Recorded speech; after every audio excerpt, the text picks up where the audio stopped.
সাম্প্রতিক বছরগুলোতে বিশ্বের বিভিন্ন অঞ্চলে একের পর এক ভূমিকম্প আঘাত এনে চলেছে।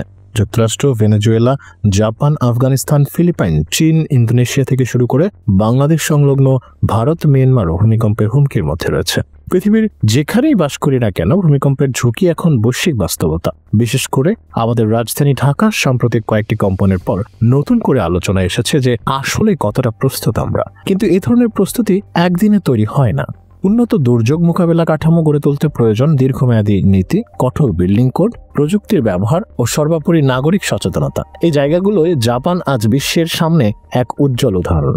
জাপান পৃথিবীর সবচেয়ে ভূমিকম্প প্রবণ দেশগুলোর একটি, কারণ দেশটির অবস্থান প্যাসিফিক রিং অফ ফায়ার অঞ্চলে, একটি বিশাল ভূতাত্ত্বিক বেল্ট যেখানে পৃথিবীর প্রায় 90% ভূমিকম্প ঘটে। এই অঞ্চলের নিচ দিয়ে একাধিক টেকটনিক প্লেট সরে যায়, সংঘর্ষ ঘটে, চাপ তৈরি হয়, ফলে প্রায় দৈনিক কোনো না কোনো কম্পন জাপানকে নাড়িয়ে দেয়। বছরে 2000-এর মতো ভূমিকম্প সেখানে রেকর্ড করা হয়। অনেকগুলো আবার লোকজন এমনকি টের পায় না। কিন্তু এত বেশি ভূমিকম্পই জাপানকে শিখিয়েছে কিভাবে এই প্রাকৃতিক শক্তিকে মোকাবেলা করে বেঁচে থাকতে হয়। তারা ভূমিকম্পকে ভয় না পেয়ে বরং তাকে বিবেচনায় রেখে সমাজ, অর্থনীতি ও সব ধরনের অবকাঠামো নির্মাণ করেছে।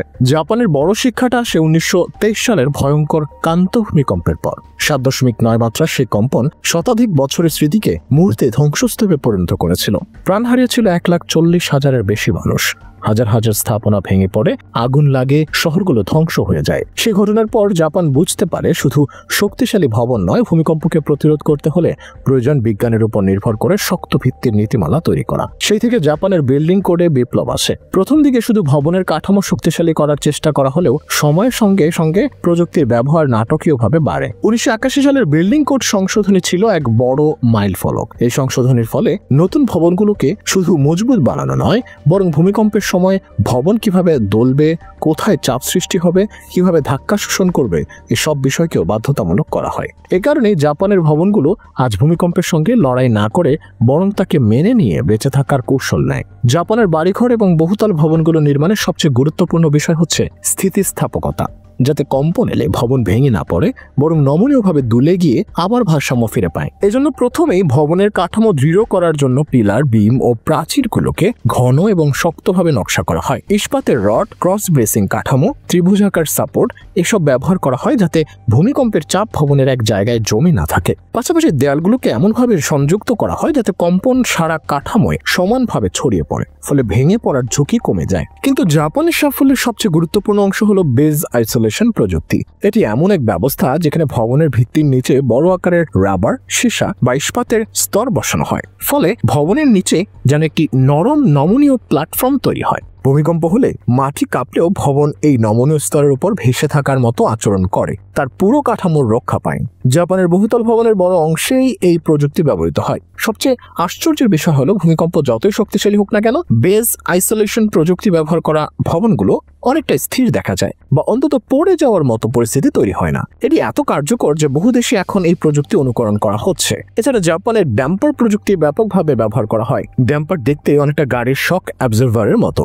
এগুলো ভবনের ভেতরেই লাগানো থাকে এবং ভূমিকম্পের সময় কম্পনের শক্তি শোষণ করে নেয়। ফলে ভবন খুব বেশি দোলার আগেই অতিরিক্ত শক্তির ড্যাম্পারগুলো নিয়ে নেয়, যার ফলে ভাঙনের ঝুঁকি কমে। উচ্চতল ভবনগুলোতে ড্যাম্পার ব্যবহারের হার বেশি, কারণ সেখানে বাতাস ও ভূমিকম্প উভয়ই কম্পন প্রতিরোধ করতে হয়। জাপানের গ্রামীণ এলাকায় বা সাধারণ আবাসিক এলাকায় এখনো কাঠের বাড়ি জনপ্রিয়, কারণ কাঠ একটি হালকা, নমনীয় ও সহনশীল উপাদান। ভূমিকম্প হলে কাঠের বাড়ি দুলবে, কিন্তু সাধারণত ভেঙে গিয়ে প্রাণঘাতী ধস তৈরি করবে না। ফলে এসব এলাকায় কাঠের ঘরকে নিরাপদ ধরা হয়।